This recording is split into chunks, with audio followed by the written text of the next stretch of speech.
Welcome to today's webinar, looking specifically at delivering value through supplier relationship management. For those of you who don't know me, some of you may have seen me on webinars before, but for those of you who haven't, my name is Helen Carter. I work for the Supply Chain Sustainability School and Action Sustainability, who run the school for the industry. My background is procurement. Has been since I left university, and also recently, obviously the last sort of 20 years, looking at sustainable procurement, and even more recently modern slavery and human rights in procurement. So looking at that whole procurement process. Today, what we're going to look at specifically for you is supplier relationship management. So we're going to look at the softer side, the more output-driven side of the procurement process, probably the one that a lot of organisations don't necessarily think about an awful lot. It's the tail end and the supporting end, if you like, of the procurement process. Not tactical, definitely strategic in nature. So we're going to go through some of the thinking at a very high level this morning, but I will point you to a workshop that we're going to be running both next week and actually later on then in the year in August, where you can delve further into some of these issues. So why has this thing come around? For those of you who are familiar, you'll know who have been creating these materials, but this is part of a bigger sort of procurement engagement program that we've been running through the Supply Chain Sustainability School.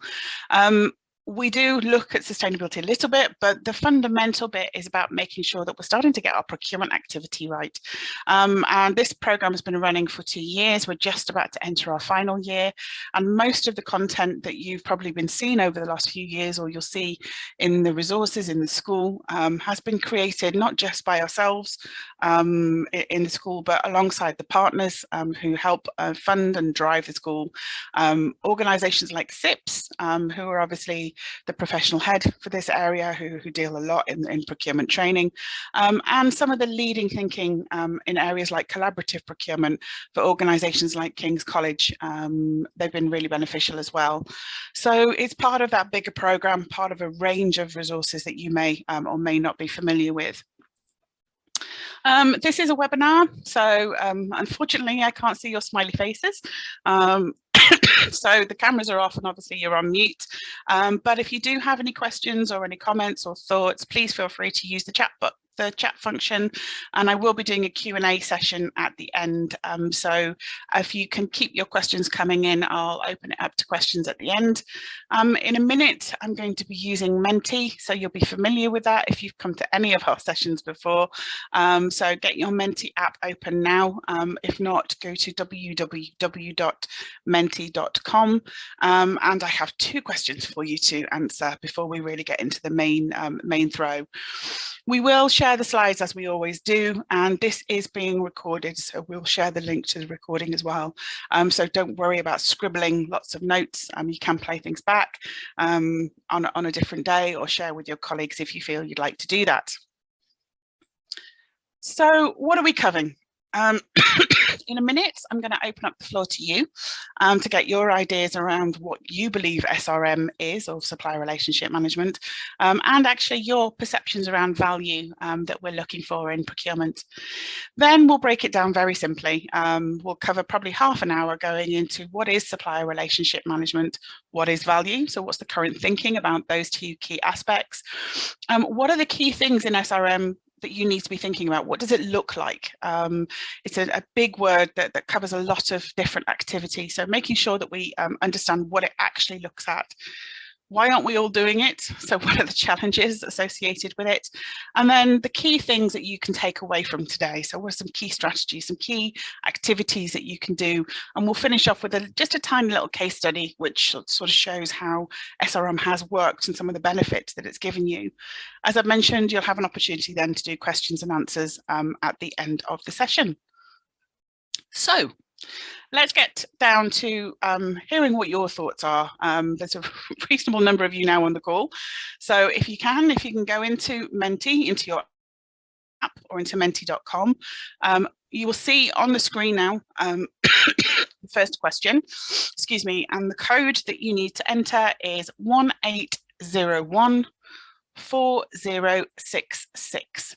So that's the Menti code to enter in once you go into your app or into the online system. And the first thing is simple, a word bubble. What do you understand by the term of supplier relationship management? So what are the key things that you think are involved in it when I say that phrase to you? So 1801, yay, we've got someone in there, 4066. And yep, I'll give you a couple of minutes to put some words in, and let's have a look at your thinking in this space. Oh, I like that, rapport.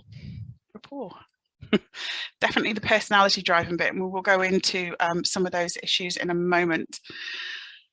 Continuous improvement, yes, definitely. It is not just about passing compliance, making sure that people are doing what they need to do. It is that evolution, that development, which is really good. Good working relationship, like that. Yep.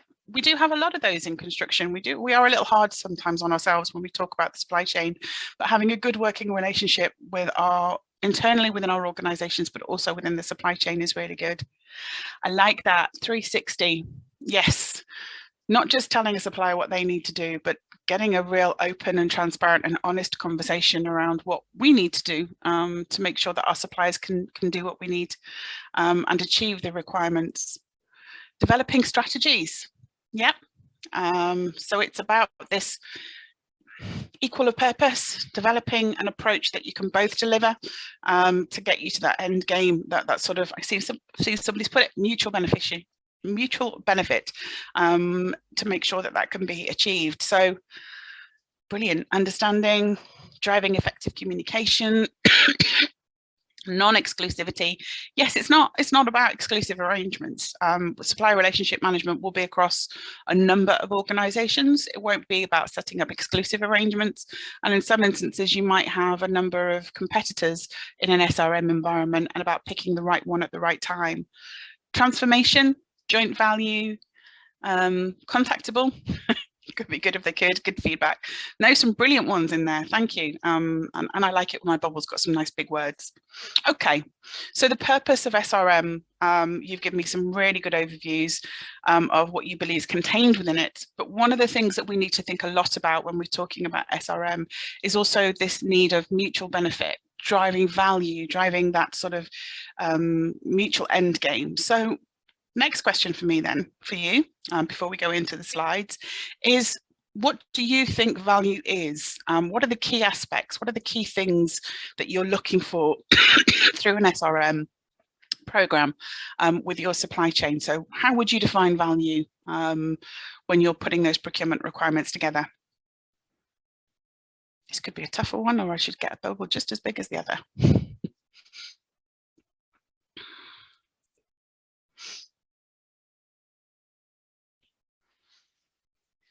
Service, top quality. Yep, so quality is definitely in there.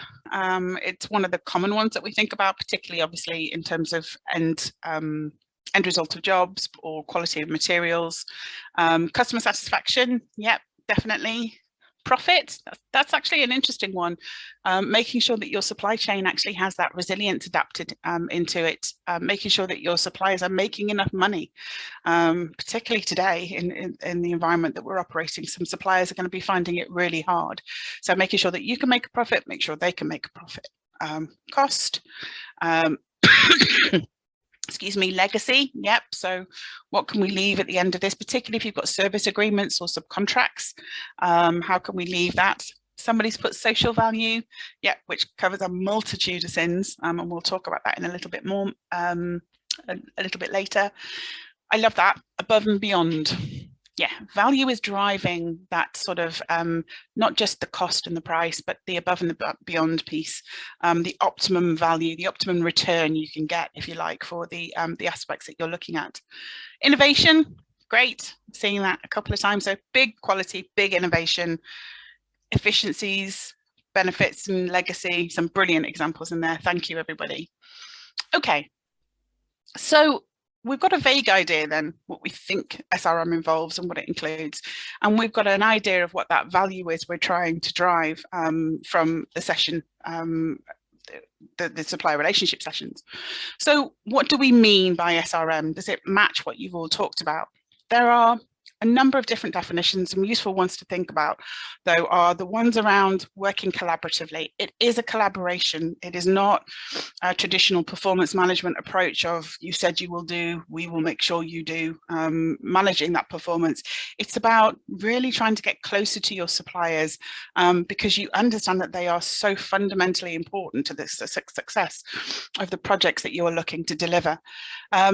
It may be a point in time in the procurement, or it could be that they could help you through the whole procurement lifecycle. So it's ensuring that your supply chain is aligned in an SRM environment with what you're trying to achieve, has the right skills, the right capabilities, and developing alongside you within that space.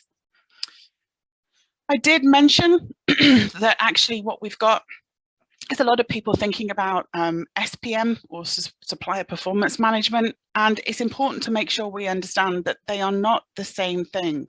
I ran a performance management training course last week, and it's good to get people's concepts and thinking around how they link nicely together, but they are not the same activity.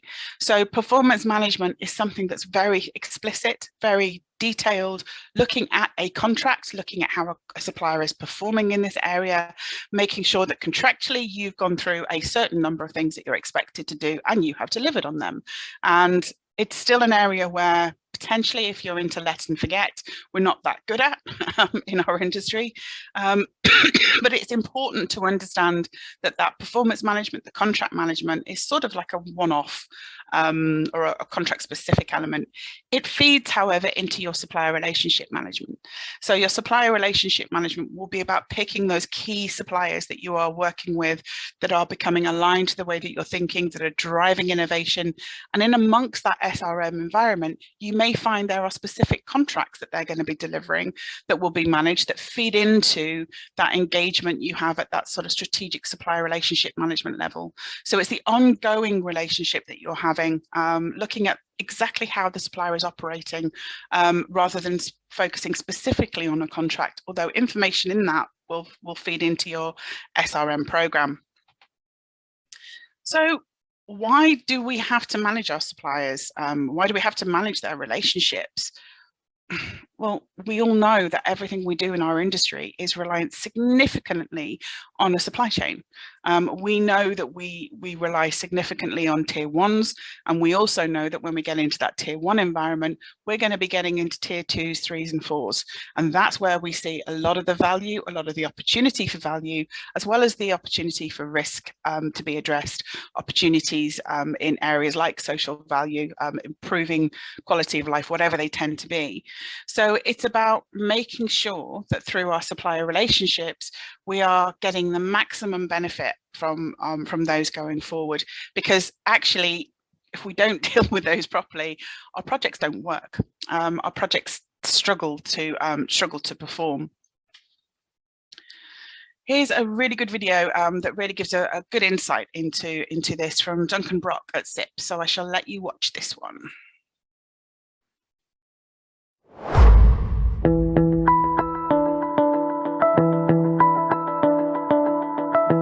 Supplier Relationship Management, or SRM, is a collaborative way of working with your suppliers to deliver the maximum value they can to you and your organisation. When we're looking at value, it's not just cost and commercials, although clearly they are really important, but it's also things like improving quality, getting a faster speed of delivery, improving sustainability, reducing risk, or maximising the resilience of the supply chain. And above all, getting the maximum value you can from innovative solutions that they can deliver for you back into your organisation. Now, to do SRM effectively, you can't do it with all your suppliers, so you need to start by segmenting the suppliers to select those that are the most important and will deliver the most benefits for you. So it's very much a long-term strategic approach to working collaboratively with a select number of suppliers. I like to think of it as having the right people, talking to the right people in your suppliers about the right things, having the right amount of time to do it, and really focusing on the things that will really deliver true long-term value to your organisation in the future.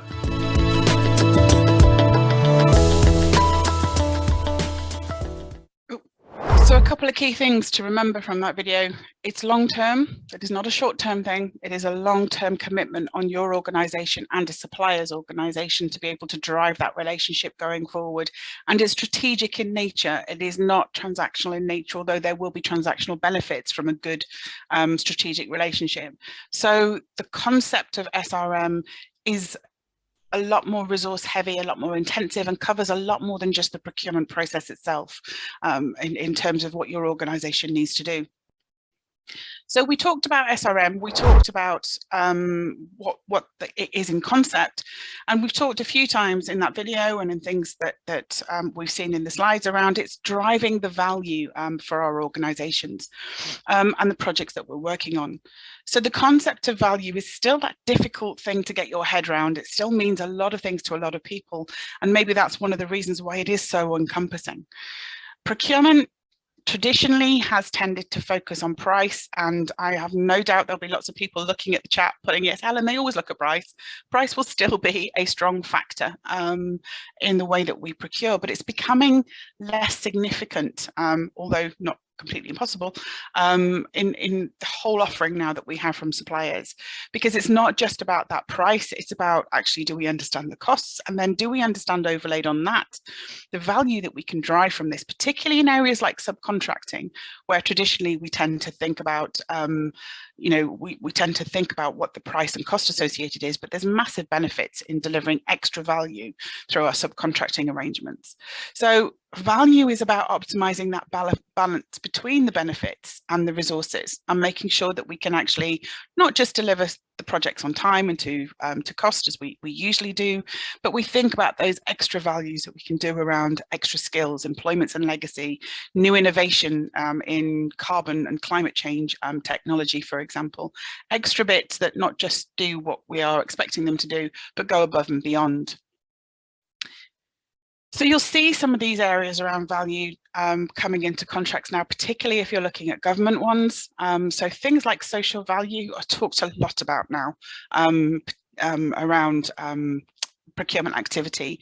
So it isn't just about making sure that when you let contracts to your tier ones, or when you let contracts to your tier twos and threes, it's just about buying those services. You need to be thinking about ways that your supply chain can look at the COVID recovery, can look at supply chain resilience right now, making sure that our supply chain has the capacity to deliver on what we need it to do, and that we can address any of those risks and opportunities that are coming through our supply chain and be aware of them.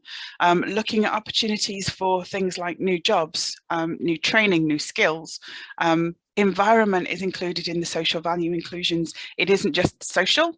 The way to think about social value is it's the benefit to society. So some of that will be about improving the environment in which they're operating in. Looking at things like equality and diversity through things like disability, inequality, modern slavery, some of those areas, and obviously the well-being and community engagement. These are all value propositions that are now being looked at in a lot of contracts and will sit at the tier ones, but also then need to start getting into the tier twos and threes. And supplier relationship management is so key to picking the right suppliers and working with suppliers long term on some of the strategies you'd need to do to address some of these issues.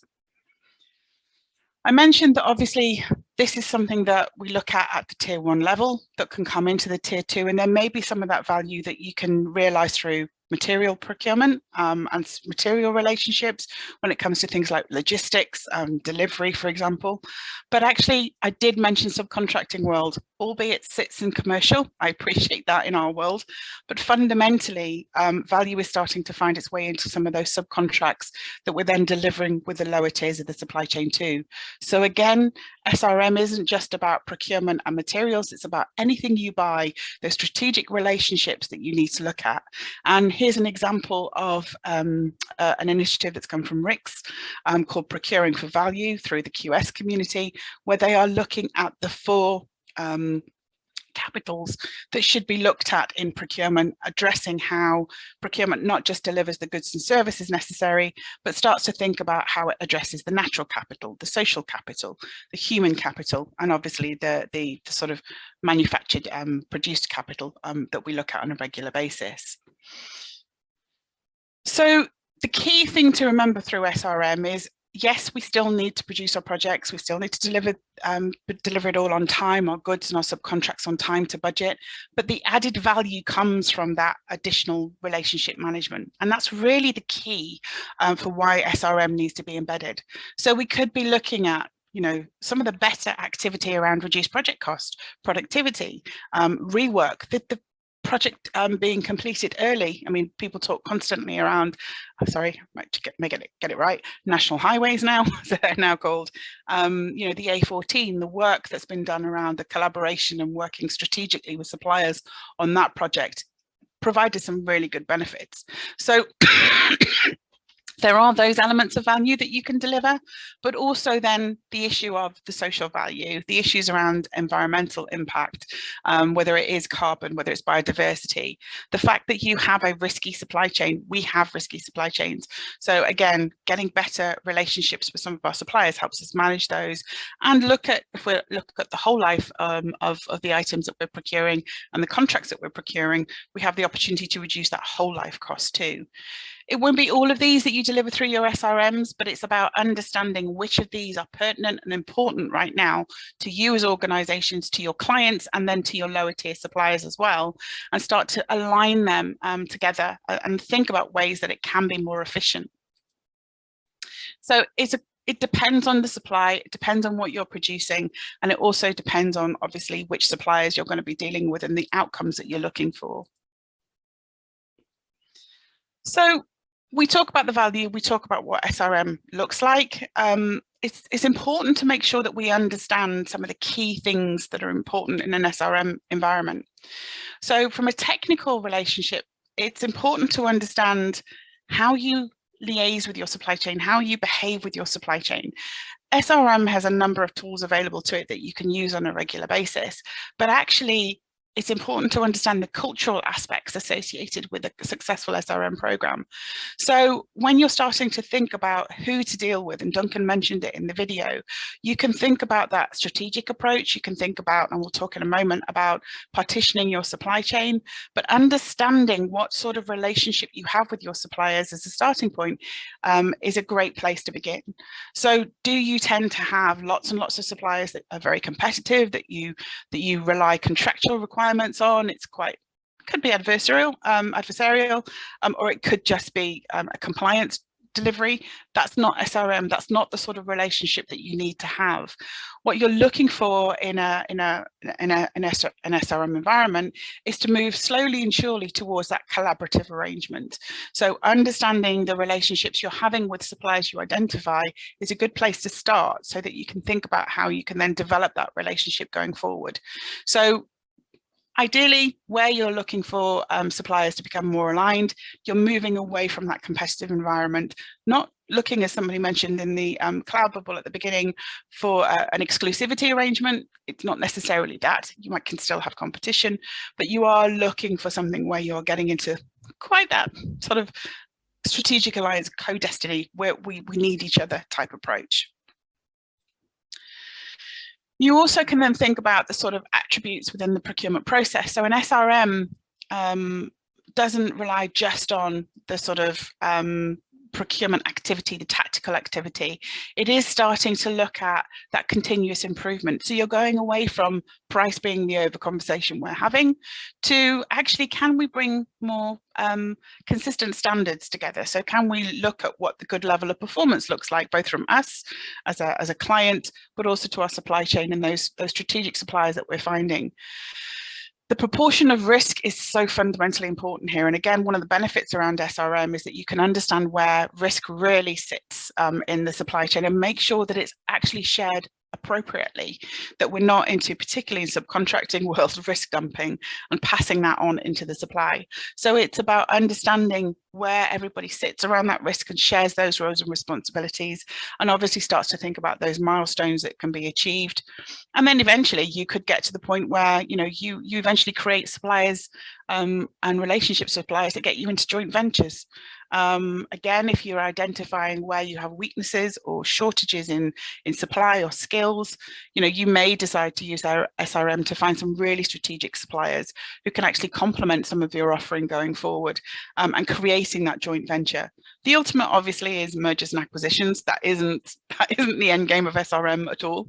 It isn't about taking over the world and taking over your competitors. But fundamentally what you're looking for is getting more into that sort of partnering and alliance arrangement when you're going forward. So SRM has a number of pillars that you need to consider. Excuse me. And there are traditionally around about 6 of them that work quite well. So understanding value is the first point of any SRM approach. What does value mean for you? What does value mean for your supply chain? What does it mean for the project that you're looking for? And you might find a way to think about that shared approach. So you may not have the exact definition of value for both of you, but fundamentally you can achieve both your value requirements once you get into those supply chains. So value, understanding what that looks like, and then using that as a way to start the conversation with your suppliers is really important. The engagement then is also really key here. And when I talk about engagement, I'm not just talking about externally with the suppliers. Suppliers are always going to want to talk to you. And if you're a supplier, you're always going to want to talk to your client. But engagement has to be coordinated and constructed. So at SRM level within your organization, this isn't just about procurement teams talking to the buying teams or the sales teams or the procurement teams in the supply chain. You will have engagement going all the way up and down your organization and mirroring that up and down that supplier's organization. So do the CEOs or the MDs of both the organizations talk to each other? Do you have head and commercial? Do you have HR talking to each other? Do you have construction teams talking to each other, procurement teams talking to each other, sustainability teams? Engagement happens at a multitude of levels when you've got an SRM relationship with the supplier. So understanding that engagement and who those stakeholders are is really key within this space. You also need then, what that then does is give you a consistency of approach. So it becomes a little bit more difficult to manage because what you've got to try and do is make sure that everybody's on the same page, that they're communicating the same value, that they're communicating the same requirements, the behaviors being demonstrated are the same as well. So the engagement piece is not just recognizing who you're engaging with, but also what those key messages are, what the key requirements are that are coming from it, and making sure those relationships work well. At the governance level, you are looking for formal processes, toolkits, things that you can use to gather data. So it's how do we have the meetings? What do we put in our agendas? What do we talk to our supply chain about in that SRM environment on a regular basis? What are the key things? And your value decision at the top will help influence some of those discussions as you go forward. So it's about making sure that you've got those created, that you've got the right tools to capture data, information that can be used to influence conversations and provide that open and transparent conversation with your key suppliers. It's also about making sure that your people are trained. I've seen a lot in my time in procurement, particularly in my days when I was working in construction on the front line, where you'd get people who used to be transactional buyers and throw them into a role and tell them that they're the new supplier relationship manager for this supplier. It's a completely different skill set. Somebody who does transactional procurement or just does the requisitions or might do a bit of negotiating on price will need support to upskill in some of those interpersonal areas. So making sure your people are trained and understand some of that more softer people approach, still negotiations, but understanding the win-win approach that goes with it is really, really important. And that everyone's aligned on what you're trying to achieve through that relationship. And then technology. Obviously, there's a huge range these days of tools that can be used to try and drive conversations in the supply chain. But in areas where you are looking for upskilling, for example, where there's a shortage in understanding, or you need to help them with continuous improvement, think about the use of technology, whether it's through things like the supply chain school and training, whether it's tools for capturing data, whether it's really starting to get into understanding what you're buying with these people, because sometimes people don't know. So really driving that technology and really starting to be able to use that to understand what's going in the supply chain. But fundamentally, the linchpin at the bottom, and I think it was the first word I saw on the bubble, is collaboration. It is this, what's in it for us, what's in it for you, mutual outcomes that you are looking for. So let's hear from Dale, who can give us a good insight into what he thinks SRM really provides and the benefits behind it.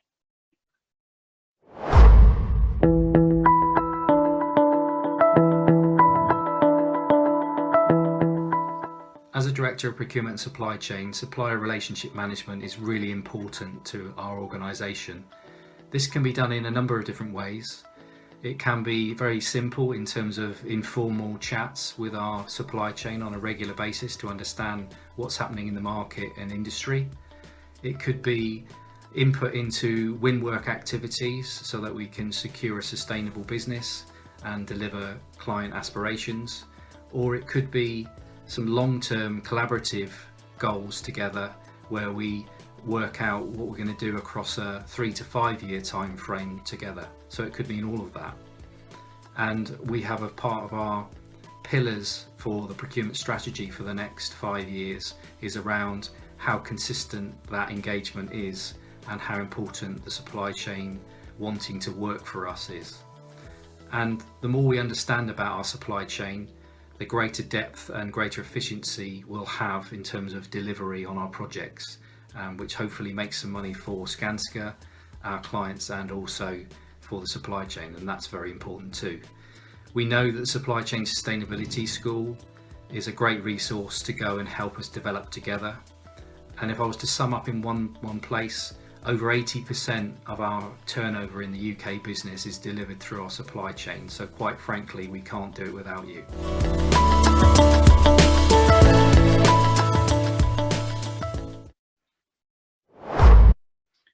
So it seems a relatively straightforward thing to do from an SRM perspective, but it doesn't always work. And there are challenges associated with why SRM struggles.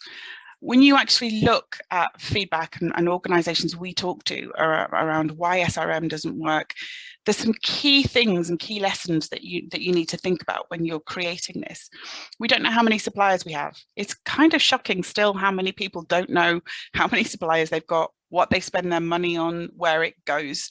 There's sort of fundamental important elements associated with good procurement, let alone really being able to then use that data to segregate your supply chain and think about your strategic suppliers. There might be a relationship that relies on one person, or it works well here, but nobody really knows where that relationship exists or who owns it. So understanding that engagement piece, understanding that the people piece, again, is so fundamentally important in these areas. You don't have a governance approach to it. You don't really understand how you do this across the whole business. So think about where those roles and responsibilities lies, what systems that you're going to put in. That engagement piece, again, I talked about suppliers receiving consistent, uncoordinated messages. So if you are going to have a multi-stakeholder approach, that consistency of message really does drive the collaborative approach. It supports what you're trying to do. It doesn't contradict what you're trying to achieve through these. We don't review. We only review when we have problems. It is traditional a lot in our organizations and in our industry to only really talk to a supplier when they've screwed up. When there's a problem, when we've got a firefight, not to build in proper reviews even at contract level, let alone at supplier relationship management. So making sure that actually this is a proactive and constructive and continuous improvement program is so fundamentally key and relies on that continuous dialogue, not just responding when something's not going right. If you do that, actually when something goes wrong, you can respond to it easier. There can be a better understanding of what happens. Most of the focus then links to pre-contract. So we do everything at the contract level, what's happening here, but not necessarily that continuous improvement. Negative comments. Trust is so key to some of this cultural shift. So, what are you prepared to share in that collaboration? What information are you prepared to give your suppliers and information that you're prepared to take back? Because it is really about sharing that knowledge, understanding and growing from it, not treating everything as though it's part of a competition and that by giving too much away, you're going to actually have a negative effect on the project. It's the opposite in this case. We don't have joint goals. We haven't established those values. We don't put time and effort into it or resources. We evaluate on anecdotes rather than data. So yeah, Joe told me this morning you turned up in your projects and half your staff were drunk or tired, and that happens a lot. Give me the proof, give me the data, show me what it is that's happening in this space. Very good at anecdotes. take that out, look at specific examples, specific information. That's what drives the improvement process. And as a result, because of all of this, because we don't have that sort of approach to how the supply chain is helping us, you don't then necessarily get the best out of that supply chain base. So when you are thinking about setting up SRM programs, think about these key things. Take those negatives, excuse me, negative comments, take the 6 pillars that we talked about, and think about how you're sharing risk. Think about those values. Where can you share those values? Think about how you can use our SRM, to manage disputes effectively. Use it as a way to be able to rectify some of those issues. Focus on that mutual beneficial, so that we can get the best out of the contracts that we're looking for and deliver those final outcomes that everybody's tied into. The key thing with all of that, though, is you've got huge numbers of suppliers. So one of the first things that you need to be thinking about when you're building all that governance and you're building all those systems is who you use this relationship with. So Duncan talks about this at the early onset in the video about this is strategic, this is segmentation, this is picking a few suppliers where you will have SRM, where you can actually start to think about having the best impact on your outcomes going forward. So it isn't about the 10,000 suppliers you may have sitting on a database somewhere that you've contracted with. If you're in tiers 2s and 3s, obviously you probably haven't got 10,000, but you will have a big tranche of people that you might go transactionally to that you're not that interested in really developing a relationship with at the moment. You may actually move to preferred. So these are people that you're a little bit more aligned with, that maybe you manage their performance regularly. You have an element of a relationship with them, but they're not really aligned with where you're going. They're just providing a good service you know you can trust. The SRM focus is those strategic. So it is moving, if you remember that spectrum of relationships, into that sort of almost co-destiny area. These are people that we really need to look under the bonnet, that we need to understand that they are culturally aligned, that they are service aligned, that we spend a lot of money with, and that we can also see a need for them in the future, and they can see a need for us in the future. So it's a value added relationship. We need to think about some of these key areas. So thinking about not just the spend, but where you have skill shortages, where you may have some risks in the supply chain, where you may actually have some benefit you can bring to some of your programs by working alongside these suppliers for the ultimate client, is a way to think about it. It's always fair though, it's always ethical, and it's always about this value add. It's built on that collaboration, it's built on that trust. And because of the resources that we've talked about earlier on, you can't have a huge number of these. These are going to be a key set of organizations going forward. The other thing as well, when you're trying to segment your suppliers, is to also think about how a supplier categorizes you. So how do they think of you? We need to ensure, and again, somebody brilliantly did 360, it is about how does a supplier think do they need us? And when you're actually selecting those suppliers and deciding which ones you want to create that strategic relationship, don't go in thinking that it's great, you're being very egotistical. Of course they're going to want to engage with us.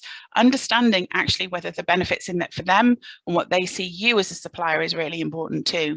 If you are a nuisance supplier to them or a nuisance client, they have to deal with you, but they'd rather not. And I've worked for organizations where that's happened. Then actually you're not that attractive to them. You're going to have to work really hard to make them a strategic supplier if they're more important to you than you are to them.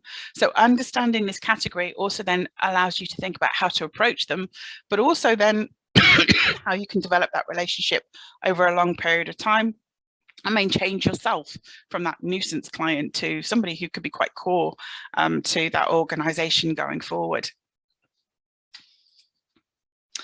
So once you've selected your suppliers, once you're comfortable where they are and where they think of you, the key then is to put your governance process in place.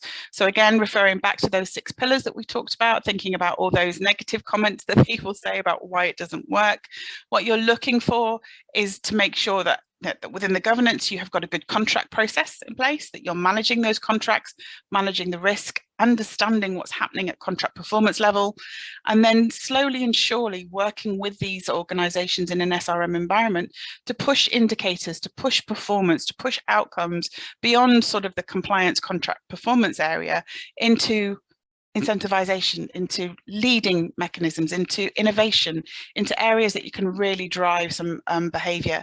So you may find that some of the tools that you use when you get into that SRM is, why are things not working? Can we look at root cause? Can we look at why are certain issues happening and come up with a new solution to how we drive this?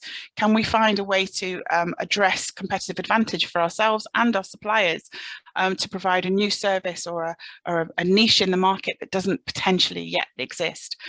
Fundamentally, what you're looking for, though, is that you're both getting that growth, you're both getting the revenue, that mutually beneficial environment and relationship that you're looking for. And this, in an SRM governance structure, requires executive involvement. It requires your top teams, it requires your management to really make sure that they're supporting these relationships, and again, building that collaboration, trust, building that that core requirement. Before I go into the case study, you're all very quiet, so I've got no questions at the moment, but I'll see if there's any more coming up. Before I go into the case study and show you the workshops that we've got within this, I'll come back again to this issue of performance management around, skills management when it comes to SRM. So we talk a lot about upskilling procurement teams. Understanding the competency of your teams is really important in this space, and it's a different type of person that does an SRM program that manages relationships with suppliers than it is who somebody manages a contract or even puts a contract together. So somebody who is good at SRM should be very good at listening. They should be very good at communicating.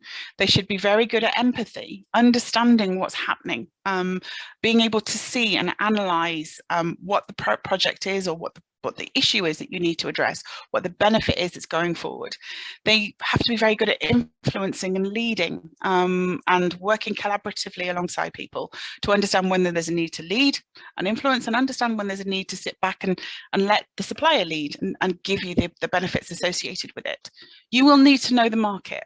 So somebody in the SRM world, if you're dealing with an M&E company, or if you're dealing with the bricks builders merchants, whatever the key category is that you're looking for, you do need to know your market. You need to understand what's going on in that space, again, to have an equally beneficial conversation with your supply chain. You need to be able to present, be able to present your ideas and communicate from that perspective. And negotiation doesn't disappear. We still do a lot of negotiation. It's more the softer stuff, though. It's not necessarily negotiating pounds, shillings and pence.